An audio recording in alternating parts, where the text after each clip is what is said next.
Prensa con Gustavo Alegret.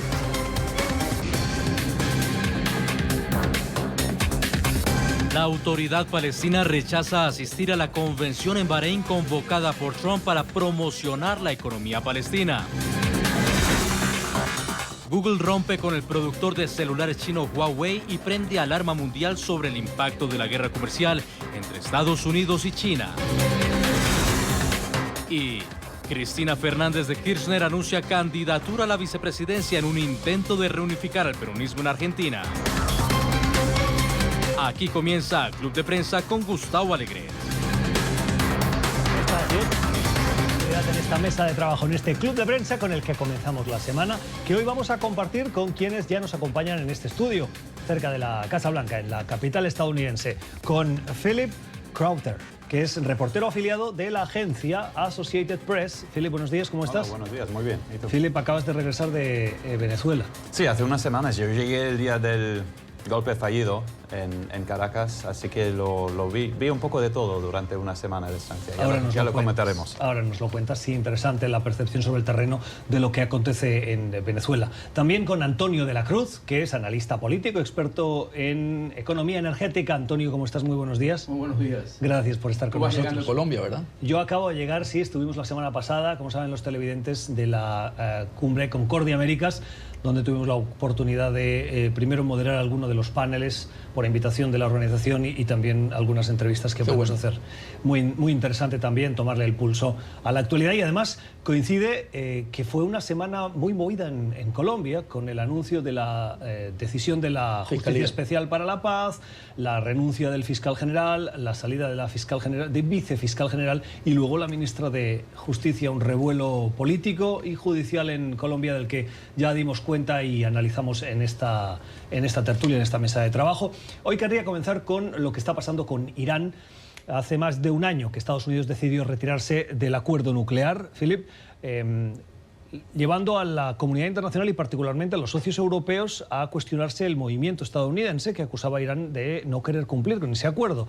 Como si fuese un deseo o una profecía autocumplida, ahora la tensión asciende y en las últimas horas diversos mensajes de Twitter ponen de manifiesto el nivel utilizado, que es muy poco diplomático, algunos dicen que provocador por parte del presidente, y también la respuesta de Teherán. Dice Trump que como Irán vuelva a amenazar a Estados Unidos, va a ser el último día del país, conocido como tal, y Irán dice que no provoquen a la República Islámica, porque la respuesta también será contundente. ¿Es irresponsable? Bueno, es una retórica muy fuerte. La última vez que vimos una retórica como esta del presidente americano fue con Corea del Norte, y al final se hicieron muy buenos amigos, Donald Trump y Kim Jong-un. Sin resultados. Sin resultados todavía, pero por lo menos sin los intentos, los tests de misiles que habíamos visto durante años en Corea del Norte. Pero siguiendo con Irán, sí que es sí que da algunos...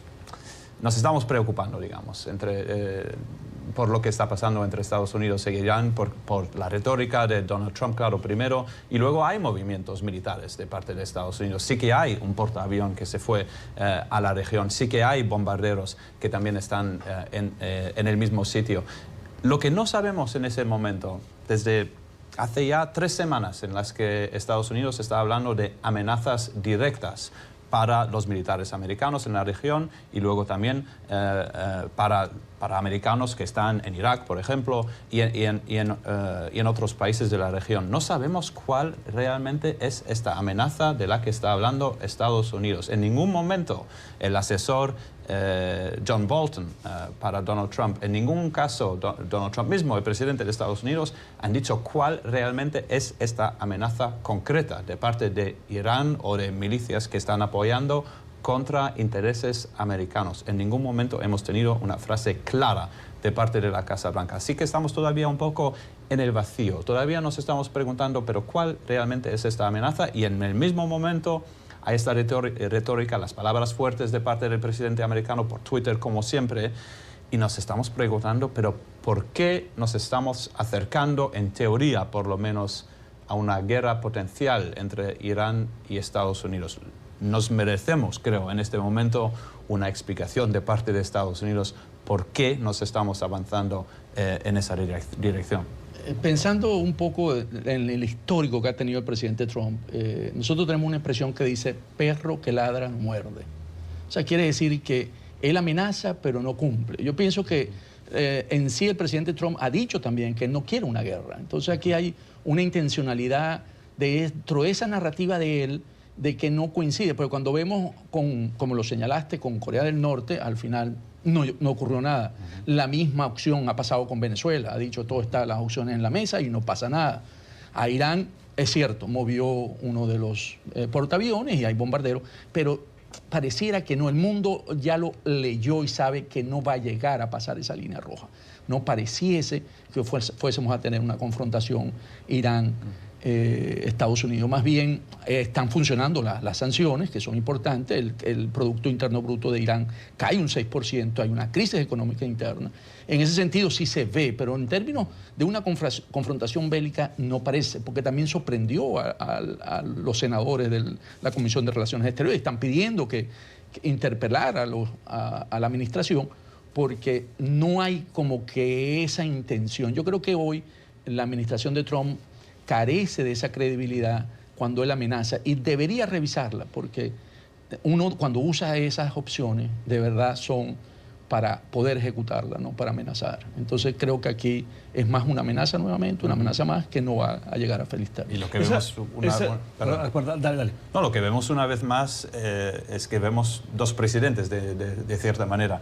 El presidente Donald Trump, que quiere mostrar mucha fuerza en el nivel internacional, pero luego también el presidente que como candidato decía que quería sacar a las fuerzas americanas de todas las guerras, en Irak, por ejemplo, en Afganistán también. Es un presidente que lo dijo en Fox News también en una entrevista ayer, el domingo por la tarde, que no quería entrar en más guerras. Así que eso es lo que de cierta manera está salvando a nosotros, a Irán, a lo mejor también la región, de una posible confrontación militar entre Estados Unidos e Irán. Está esa promesa del candidato Donald Trump, que quería sacar a Estados Unidos de guerras y que no quería entrar en otras. Así que una vez más estamos viendo un poco el presidente que tiene dos caras, y la que está ganando en este momento es la cara del candidato que había hecho promesas.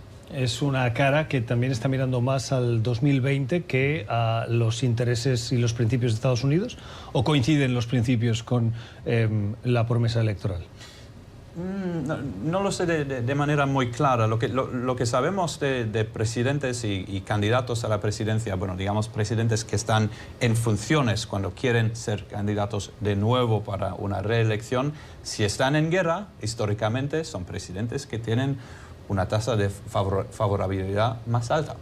Así que existe esa posibilidad de si Estados Unidos entra, no en una guerra necesariamente, pero en una confrontación militar potencial, digamos con Irán, con Corea del Norte, en Venezuela, hay muchas posibilidades. Eso puede que dé al presidente una imagen de presidente fuerte, un presidente en tiempos de guerra. Siempre ha sido importante. Para George W. Bush fue de cierta manera positivo para él. Su reelección fue muy clara después de que haya entrado en guerras en Irak y en Afganistán, por ejemplo. Era un presidente que la gente lo vio como presidente fuerte. A la misma vez, cuando hablamos de los electores de Trump, se acuerdan de esas promesas del candidato en ese momento, que no quería más guerras. Y lo sabemos también en cuanto a sondeos aquí en Estados Unidos. Yo creo que el americano medio, los americanos no quieren más guerras en el extranjero, y seguramente no en países que los americanos no conocen tan bien, como por ejemplo, hay que mencionarlo, Venezuela. Yo creo que no hay ningunas ganas aquí en Estados Unidos de parte de los americanos no políticos de entrar en una guerra en Venezuela, por ejemplo, o en Irán, o en Corea del Norte. Felipe, esta mañana quien es considerado embajador de Juan Guaidó en Washington se reúne con el jefe del Comando Sur.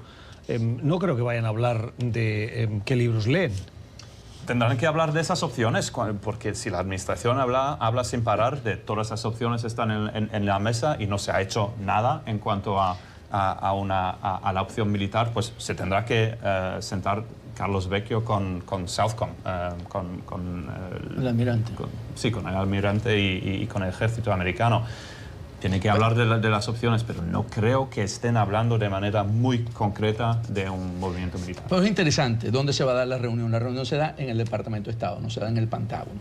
Y si yo voy al Departamento de Estado es una reunión política. ¿Eso lo tienes confirmado? Porque nosotros esta mañana confirmamos que era en el Pentágono. No, bueno, la información que yo manejo es Departamento de Estado. No hemos buscado una segunda fuente, por lo tanto puedes tener razón. Okay. Bueno, la que yo manejo, puede ser que sea. La que yo manejo va a ser en el Departamento de Estado y por lo tanto eso es una indicación de una reunión política. Entonces una reunión política para ver las opciones que estén en el tablero para poder entrar a Venezuela. No la típica, no la de los marines, 50.000 marines entrando por La Guaira hasta Caracas. Yo creo que hay una serie de opciones que se han hablado en otros programas, ¿verdad?, que podrían ocurrir y creo que eso es lo que podrían estar evaluando hoy el equipo del embajador Carlos Vecchio con el almirante del comandante del Comando Sur. Mira, tú conoces bien como el ánimo, digamos, de la gente venezolana. Yo solo estuve una semana, así que lo sabes mejor que yo, pero yo me quedé bastante sorprendido por, digamos, las ganas de la oposición, de los que están con la oposición, la gente de Caracas que quería que un golpe militar funcione en Caracas, las ganas que tienen ahora de una intervención militar americana. ¿No? Es curioso, el uso del lenguaje en la cuestión de Venezuela genera un estrés a los que reportamos sobre la misma, porque si Juan Guaidó es considerado presidente encargado de Venezuela, quienes están con él no los podemos denominar oposición. Pero claro, son oposición al gobierno de Nicolás Maduro, que sigue manteniendo el gobierno. Entonces, y Maduro no es presidente, entonces es el gobierno de Maduro, pero no le llamamos presidente. Y Guaidó es presidente encargado, pero su entorno, ¿qué es? ¿Es oposición? La verdad es que... Para nosotros, por ejemplo, Carlos Vecchio, en teoría no lo podríamos llamar embajador, porque no representa al gobierno venezolano en este momento. Representa desde el punto de vista americano y de 50 más países, representa al gobierno actual de venezolano, pero según el resto del mundo no es el caso. Para nosotros, como periodistas, es bastante difícil. Por ejemplo, vino a visitar en Washington la First Lady de Venezuela, o por lo menos Estados Unidos la llamó la First Lady. Es la mujer de Juan Guaidó, pero yo no la puedo llamar la First Lady porque oficialmente no es la mujer del presidente venezolano. Esos son los problemas que tenemos como periodistas. Sería interesante si viniera Celia Flores, ¿cómo la llamarían? Probablemente no vendría, porque tal como aterrizaría, probablemente la Fiscalía del Sur de Manhattan actuaría. Sí, correcto. Yo pienso que estando, donde estemos, veamos lo que hacen. O sea, si aquí los Estados Unidos considera a Carlos Vecchio como embajador, es embajador, porque el reconocimiento se lo está dando el país donde tú estás. O sea, si estuvieras a lo mejor en Europa, puede ser que no. En Europa no le dan el rango de embajador, le dan de designado. Pero estando aquí yo creo que tiene toda la legitimidad de llamarlo. Pero fíjate, en la Asamblea, en el Consejo Permanente de la Organización de Estados Americanos, la resolución por la cual reconocían al enviado de Guaidó, Carlos Gustavo Tarre, consiguió avanzar gracias a que el texto de la resolución fue modificado para decir que era el representante de la Asamblea Nacional ante la Organización de Estados Americanos, no el representante del gobierno de Juan Guaidó como presidente de Venezuela, como decía el texto original. Y ese cambio fue necesario para conseguir la mayoría y poder avanzar en esa resolución, lo cual ya demuestra las tensiones y los posicionamientos que luego escuchamos, por ejemplo, de los representantes de México, que dijeron: si hoy reconocemos al representante de una Asamblea Nacional, mañana, ¿quién no nos dice que la oposición en Bolivia envía a un representante del Parlamento boliviano que es distinto del de Evo Morales y se ha sentado un precedente? Por lo tanto, creas toda una situación de tensión diplomática asentando precedentes que luego pueden ser complicados en el futuro, porque ¿por qué a este sí y a este no? Porque en este tiene 54 países que lo reconocen como presidente encargado. Claro, pero eso es el contexto. Pero por eso es que sí. Bueno, esa es la que te da la razón, si no, no te la daría. O sea, si la Asamblea de Bolivia manda a alguien que reconozca a la Asamblea de Bolivia electa popularmente y es democrática y es legítima, y podría generar una discusión como la que tú estás diciendo, pero no, habría que ver si lo reconocen 54 países como tal. Okay. Pero lo importante no son los números de países internacionales que lo reconocen, sino el número de países dentro del Consejo Permanente. Ahí son 38. No, la mitad más 1 Ok, no, son 19. pero por eso hay que sacar la mitad más 1. Entonces ahí aparecieron 19 para poder aceptar esa condición. Tú, por ejemplo, llamas a Juan Guaidó el presidente de Venezuela. Encargado. Que es la categoría que tiene. Eso es algo que nosotros creo, o yo por lo menos no lo podría decir de esa manera. Yo lo llamo el jefe de la oposición. También de vez en cuando me gusta decir que Venezuela tiene dos presidentes porque llama mucho la atención. Bueno, es bastante complicado para claro, nosotros. también hay que tener en cuenta, en el mundo, ¿cuántos países hay? 197 creo que es. Sí. No te lo sabría decir. En la ONU. En la ONU. Digamos que hay 197, si no me falla la memoria. Bueno, tenemos un cuarto de los países, más o menos. Exacto. Un poco más de es los un cuartos cuarto de la comunidad internacional que reconoce a Juan Guaidó y el resto reconoce a Nicolás Maduro porque es la relación diplomática que han tenido siempre o simplemente tienen relaciones a través de terceros países. Entonces, periodísticamente es un reto y es una estrategia o un posicionamiento de línea editorial que a veces es un poco complicado y que, con las dificultades que tenemos y la poca claridad que hay en las cosas que pasan en Venezuela, nos genera a nosotros también el reto de informar. Vamos a cambiar de asunto. Saben que en Oriente Medio está el histórico conflicto entre Israel y Palestina. Ese conflicto, que algunas veces se llama entre Israel y el mundo árabe, busca soluciones y lo han hecho, me atrevería a decir, todas las presidencias de Estados Unidos recientes. Han buscado un proceso de paz para dar estabilidad a la zona, ofrecer un futuro a Palestina y asegurar la seguridad de Israel. En el plan que está llevando a cabo esta administración, que está dirigida por Jared Kushner, que es el yerno del presidente Donald Trump, se produce un nuevo avance y es la propuesta de celebrar en Bahrein una reunión para estimular, para fomentar la economía palestina. Pero tras conocerse eso, los palestinos, Antonio, ya han dicho que no van a asistir a esa reunión. Y esto en respuesta a los últimos movimientos de reconocimiento de territorios ocupados, por ejemplo, los Altos del Golán, o la política de Israel avalada por el gobierno de Donald Trump. Parece que es difícil que avance un acuerdo de paz y más en las circunstancias actuales a pesar de los múltiples intentos de Jared Kushner y de esta administración. Sí, recordemos que a Jared Kushner, el presidente Trump, le asignó la tarea. Él dijo que él podía lograr la paz, recordemos, entre los árabes y los palestinos. Y la propuesta que aparece ahorita en la mesa, ¿verdad?, que no está muy pública, es una propuesta de realizar un taller económico en Bahrein a finales de junio. Entonces, la propuesta, la aproximación es que el bienestar social, con las inversiones, los palestinos se van a sentir mejores y, por lo tanto, deberían llegar a una solución. Creo que la aproximación por ese lado no da el resultado esperado, porque esto es un conflicto religioso, básicamente, entre la religión judía y la religión del Islam. Entonces, y aquí, sobre todo, también tenemos internos un conflicto entre los sunitas y los chiitas. Entonces, el conflicto es mucho más de orígenes, de dónde están, cuáles son los territorios que ocupamos, qué siente, porque son los orígenes religiosos de cada una de ellas y por eso el conflicto es tan difícil. Buscar una solución como si fuera un problema ideológico, ¿verdad? Porque si vemos un problema ideológico entre izquierda y derecha, podría ser, bueno, busquemos un bienestar social.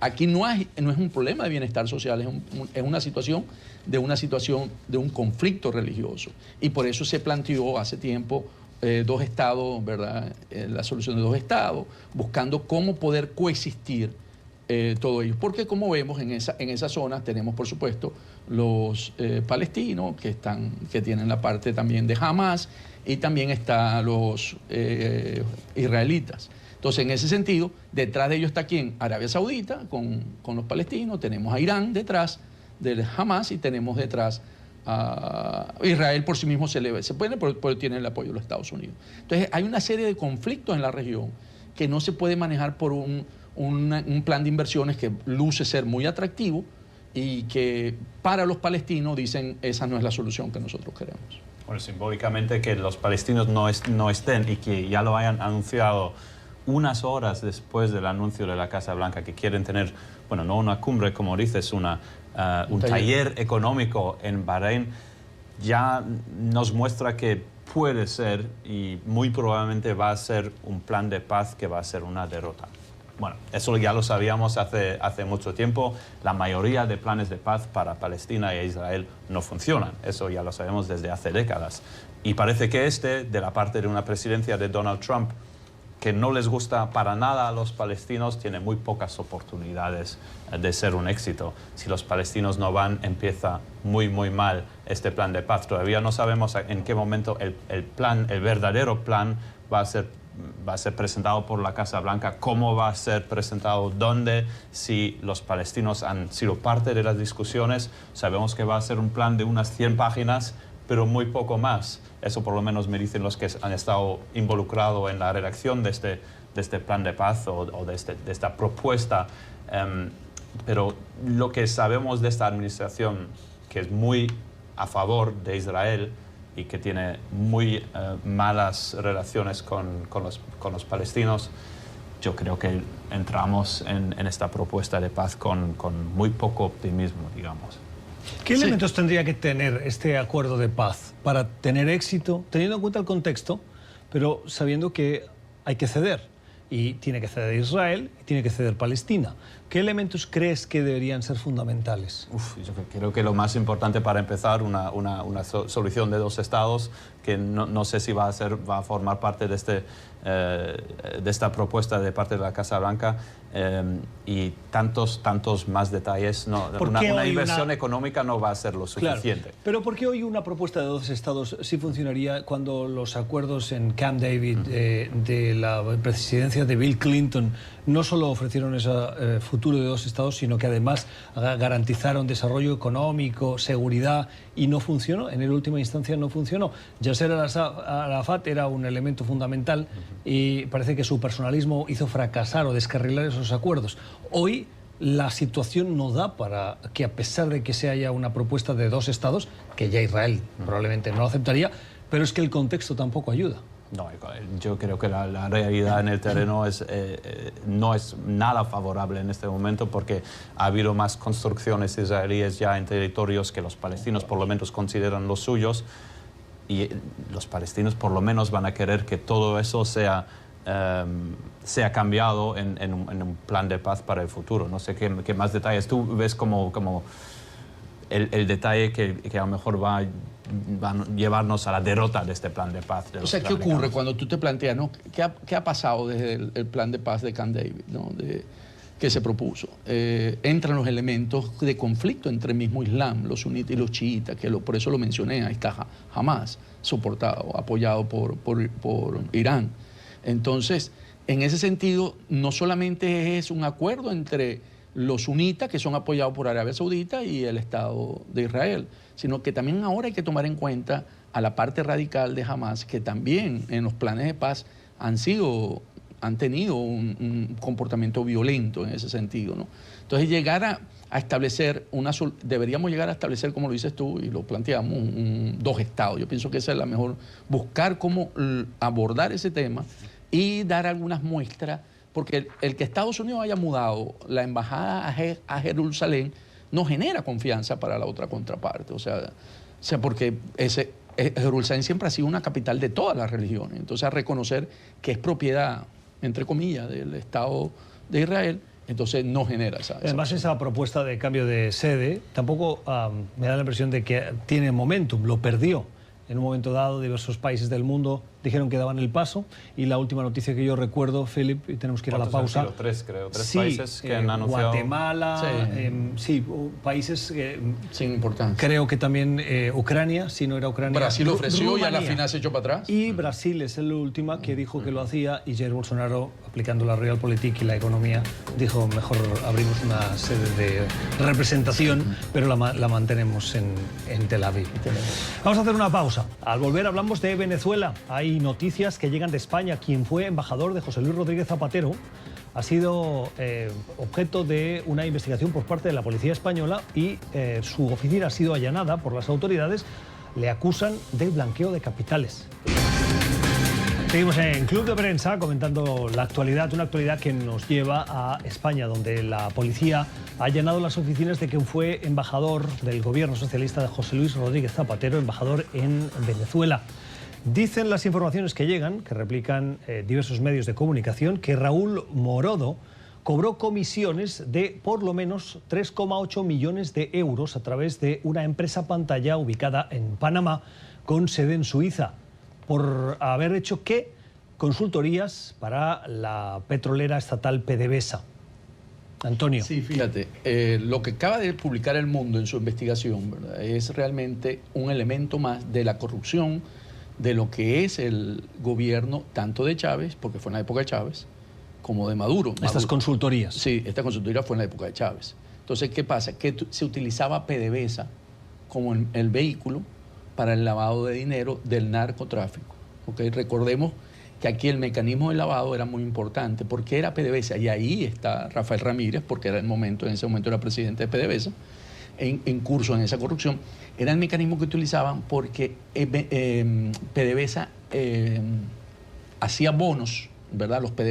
Los bonos de PDVSA, que no se usaban para la inversión de la empresa, sino para el lavado, porque en ese momento todo el narcotráfico del norte de Colombia, de la FARC, pasaba por Venezuela y le tocaba a Ramírez, en ese caso, el lavado de eso, y se hacía por lavado a través de los bonos de PDVSA, porque eran unos bonos que colocaban en el mercado, se colocaban en el mercado europeo, porque aquí no lo colocaban en Nueva York, eso se llama mercado secundario cuando se traía para acá, porque era la manera como no era transparente para auditar las cuentas de PDVSA que se había salido de la Security Exchange Commission. Chávez en eso, desde el 2006, 2007, saca PDVSA de la SEC, porque era para hacer la transparencia, y los bonos se emiten en Frankfurt, y era la manera como... Y hoy nos dan la grata noticia nuevamente de que se destapa otra vez la corrupción de alguien que siempre se ha cuestionado mucho, que es Zapatero.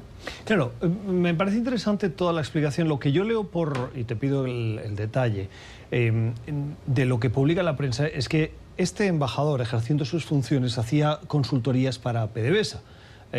Me parece, Philip, que lo que hay es un conflicto de intereses. Uno no puede ejercer de embajador y al mismo tiempo estar asesorando a una compañía estatal y cobrando a través de una filial que está en Panamá, con cuentas en Suiza, que lleva el propio hijo del embajador. Eso, era a través del hijo, correcto. Era la figura familiar, claro, que utilizaban, es correcto. Entonces estaba involucrado, y ya te dejo la palabra, Philip, el grupo familiar de él, que es lo que tú dices, hay un conflicto de intereses. Bueno, no creo que sea un caso de corrupción que nos sorprende mucho, ¿verdad?, en Venezuela. Lo que yo me estoy preguntando... No, pero en España sí. En España, sí, claro, que un embajador... Sí. O sea, hubo un escándalo con un embajador del Partido Popular que hacía más o menos lo mismo desde la embajada de India. Y fue un escándalo. Tuvo que dimitir, salió de la carrera diplomática, él y su hijo fueron enjuiciados, etc. Lo que me pregunto, a lo mejor tú tienes la respuesta... ¿Esto va a tener alguna influencia sobre la relación entre el gobierno de Maduro y la embajada española que hay en este momento y el embajador que hay en este momento? Recordemos que Leopoldo López, uno de los jefes o una de las figuras de la oposición venezolana, está todavía como huésped en la residencia del embajador español. ¿Esto va a tener alguna influencia en la relación que hay? En la relación bilateral Venezuela-España en este momento con Sánchez, ¿verdad?, como presidente interino en funciones, así se llama en España, presidente en funciones, porque todavía no ha sido nombrado por las Cortes, se va a mantener, yo supongo, pero sí tiene un efecto para las elecciones. Recordemos que hay unas elecciones de Parlamento Europeo y locales este domingo. Entonces, claro, estas noticias, cuando son muy cercanas a los procesos electorales, tienen un impacto porque afecta al PSOE, que hasta ahorita la parte de corrupción la venía controlando de alguna manera y quedaba con un partido corrupto, era el Partido Popular. Entonces, en ese sentido, hay un efecto más hacia las elecciones que están muy encima ya el domingo, este domingo que viene, que en la relación bilateral. Pero en Caracas, ¿habrá alguna influencia sobre cómo ve el gobierno de Nicolás Maduro al embajador español en este momento? Sabemos que no es el mismo, claramente, pero... teniendo en cuenta que están protegiendo de cierta manera a Leopoldo López, el figura de la oposición en este momento en la residencia. ¿Dará esto la posibilidad a Nicolás Maduro de decir, mirad, el gobierno de España es corrupto? El problema claro, está en que toda esa corrupción es con el gobierno de Hugo Chávez. No solamente eso, Felipe, sino que España y Maduro lo necesita para lo que se llama los diálogos. España es hoy la que lideriza por parte de Europa la relación con Venezuela. Entonces, en este momento que está planteado un diálogo, España es importante. Entonces, romper o tratar de perturbar la relación con el embajador actual por la estadía o por la presencia de Leopoldo López en la residencia sería muy difícil, porque es mucho más importante manejar la relación de ese diálogo que quiere el gobierno de Maduro, que porque es de 2012, eso debe ser 2012, 2011. Pero hoy sí hay un conflicto por el hecho de que Leopoldo López se está alojando en la residencia del embajador español. Esta noticia, si bien surge en España como fruto de una investigación de las autoridades españolas, sí contribuye a crear una cierta sombra de dudas sobre la legación diplomática en Caracas, ¿o no lo veis así? Yo no lo veo así, lo estoy diciendo, porque primero son dos administraciones, ¿no? Entonces estamos hablando Rodríguez Zapatero, pero es Chávez, Partido Socialista. El Partido Socialista se mantiene. Yo lo veo más un impacto hacia las elecciones locales y de europarlamentarias. Porque si tú te pones ahorita y ves una relación tensa con la Embajada de España en Caracas o con el gobierno de Sánchez, pondrían en mucho riesgo lo que ellos andan buscando, que es volver a un diálogo con la oposición venezolana. Bueno, pero eso nos recuerda por lo menos la situación bastante absurda que está viviendo Caracas en este momento, con Leopoldo López en la residencia del embajador español, con algunas figuras más de la oposición. Creo que siguen estando en embajadas o en residencias de Chile, por ejemplo, Italia. Pero también han pasado por otras embajadas México, para estar protegidos. Es una situación interesante, ¿no? Porque yo estaba delante de la casa del embajador de España en Caracas, sabiendo que Leopoldo López estaba dentro, y me estaba diciendo lo lógico, en teoría por lo menos, sería sacar a Leopoldo López y luego al embajador también y mandarlo a casa, porque Venezuela tiene ese poder. Pero como tú dices, la relación diplomática entre España y Venezuela es demasiado importante como para hacer algo tan extremo, digamos.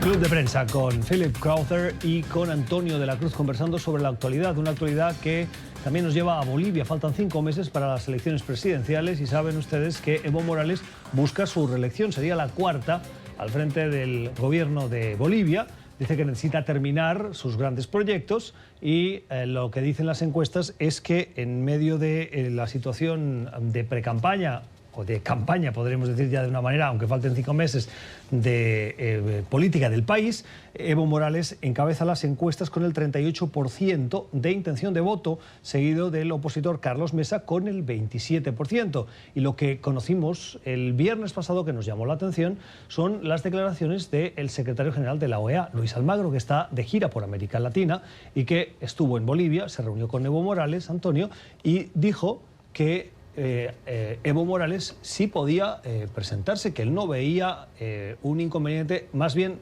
dijo que si no se le permitía esa reelección sería discriminatorio.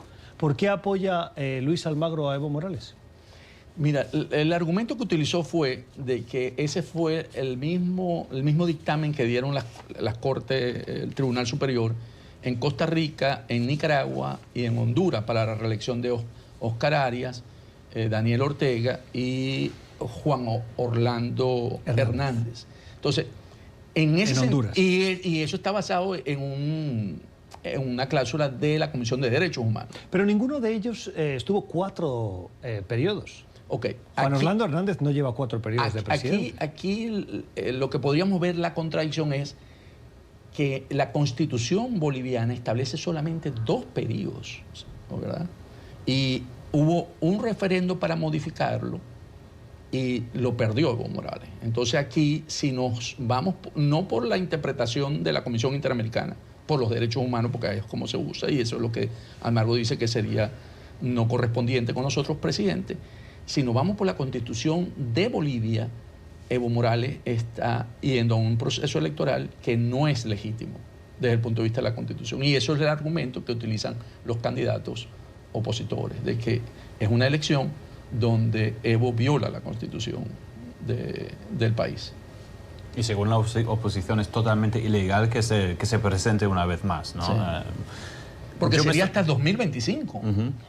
4 mandatos, ¿verdad? Sí, sería el cuarto. Me estaba preguntando si, bueno, no hay que comparar un país al otro, pero ¿estaríamos en una situación similar a la de la investidura de Nicolás Maduro en Venezuela si Morales gana, tiene su investidura en Bolivia?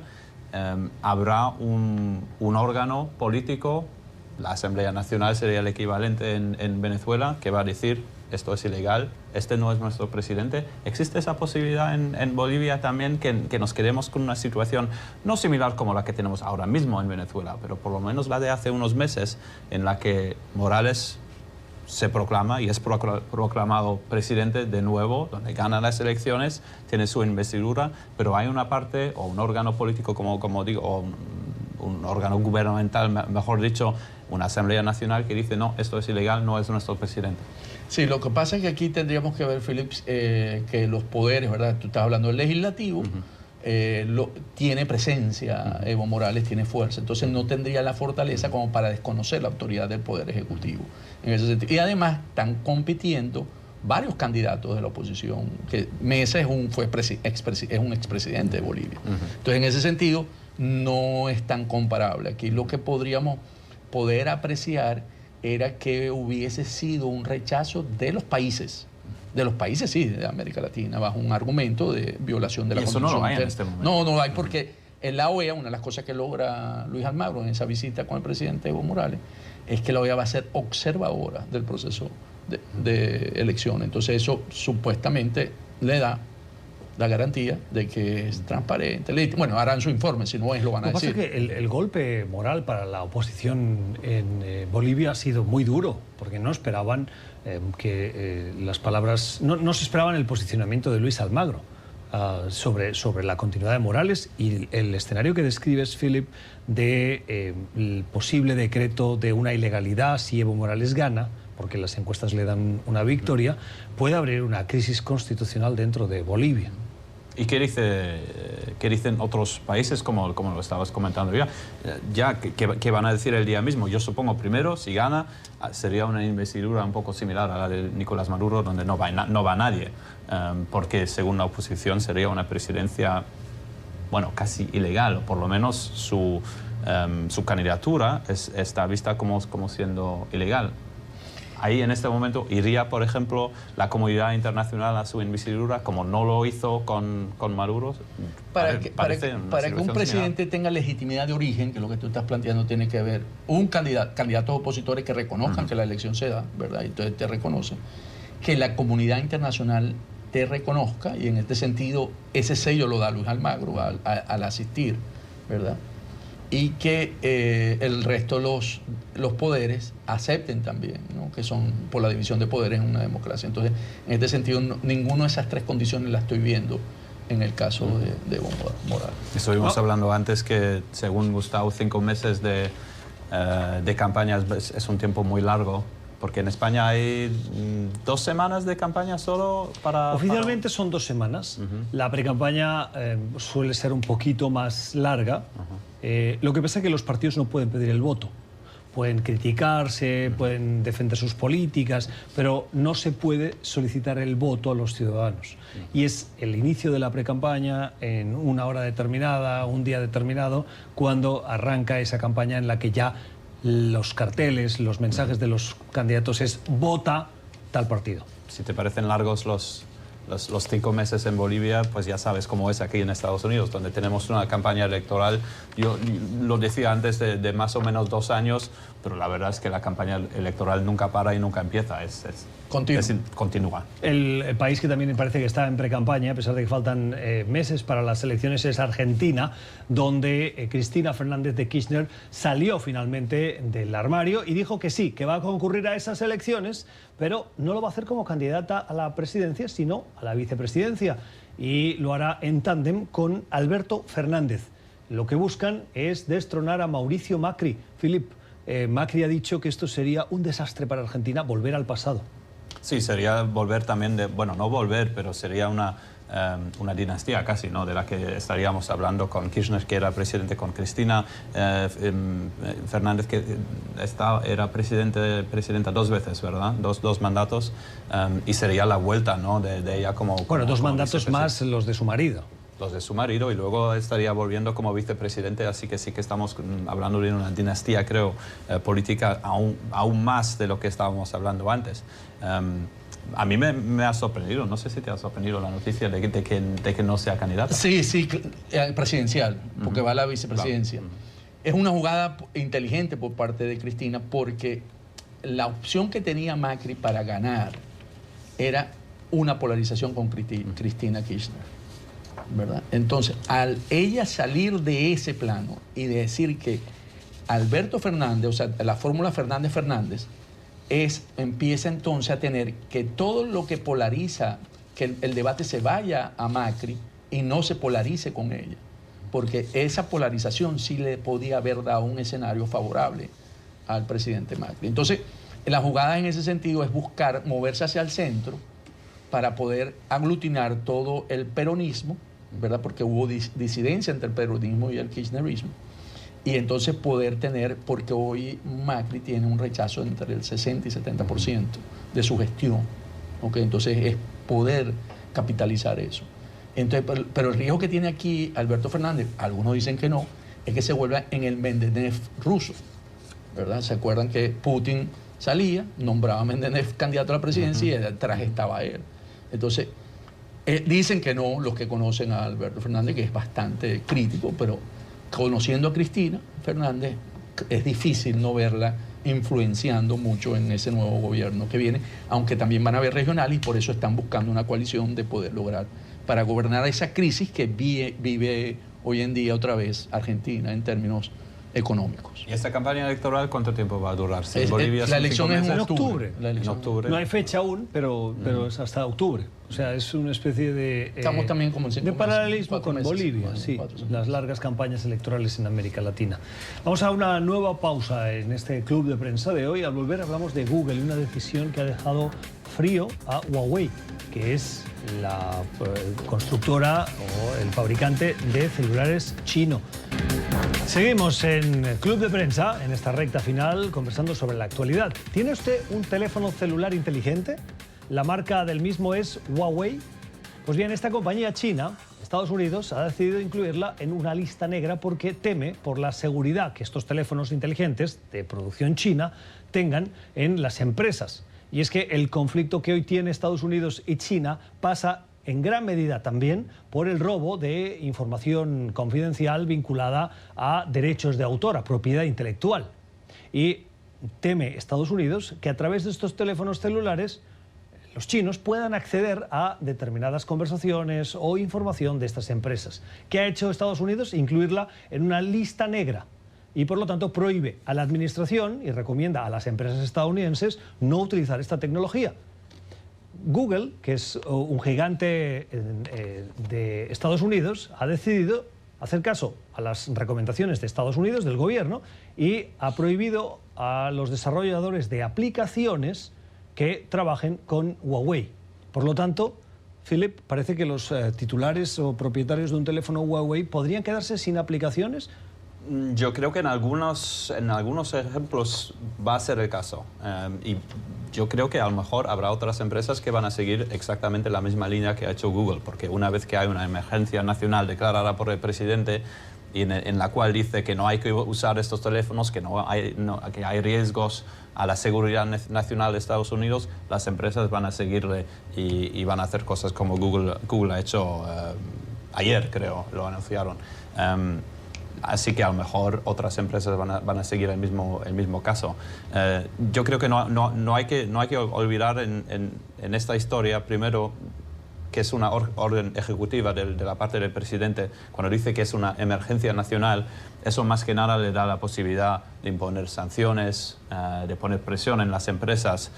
Es un poco exagerado, creo que lo diríamos casi todos, que Huawei es una emergencia nacional para Estados Unidos. Pero es una manera de meter un poco de presión a la empresa, a empresas americanas, para que no trabajen con Huawei. Y claro, también está el contexto todavía más grande, que es el de las negociaciones entre Estados Unidos y China, que no están funcionando bien en este momento.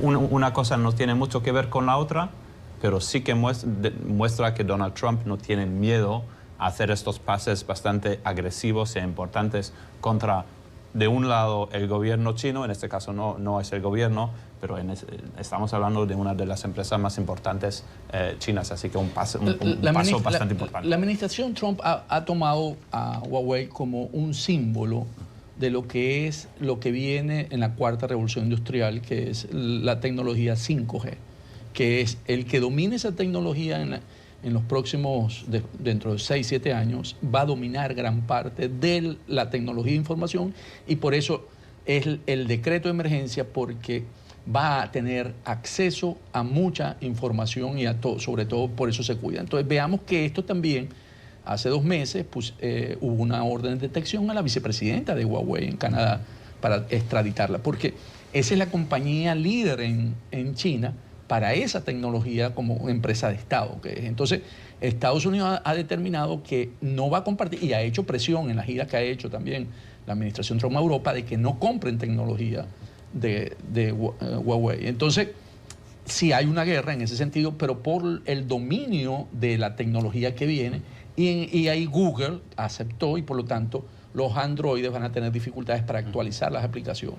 Tengo 20 segundos para cerrar el programa, pero lo que me llama la atención es la respuesta que puede tener China, porque Huawei ha comprado por valor, creo, de $10.000 millones en aplicaciones, en apoyo a empresas tecnológicas estadounidenses, lo cual también generaría una situación de una cierta desorientación por parte de estas empresas, que tienen un cliente al que ahora no le van a poder surtir, y, o sea, el desaguisado es monumental. Y por cierto, Huawei, estos teléfonos se ven en Estados Unidos, se venden, yo los veo, la gente los usa, no es una empresa que solo está activa en China. Estos teléfonos se usan también aquí también. En Europa y en América Latina. Tenemos que dejar aquí. Gracias por su sintonía, gracias a los invitados de hoy de Club de Prensa. Volvemos mañana, confiamos que hayan aprendido, como lo hemos hecho nosotros, de los análisis que nos han compartido. Que tengan una feliz jornada.